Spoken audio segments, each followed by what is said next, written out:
தேவனுக்கு மகிமை உண்டாவதாக. சங்கீதம் 24ஆம் அதிகாரம்.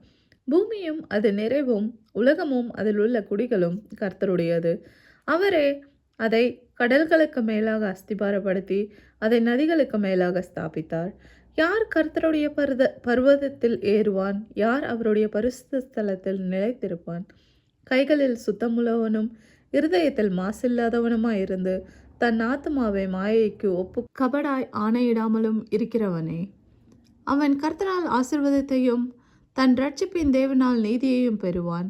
இதுவே அவரை தேடி விசாரித்து அவருடைய சமூகத்தை நாடுகிற யாக்கோபு என்னும் சந்ததி சேலா. வாசல்களே, உங்கள் தலைகளை உயர்த்துங்கள், அநாதி கதவுகளே உயருங்கள், மகிமையின் ராஜா உட்பிரவேசிப்பார். யார் இந்த மகிமையின் ராஜா? அவர் வல்லமையும் பராக்கிரமும் உள்ள கர்த்தர். அவர் யுத்தத்தில் பராக்கிரமுள்ள கர்த்தராமே.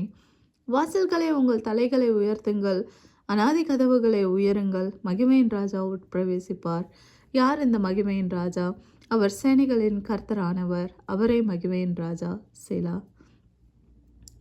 தேவனுடைய வாக்கியங்கள் நம்மை தேற்றுவதாக. தேவன் தாமே நம் அனைவரையும் ஆசீர்வதிப்பாராக.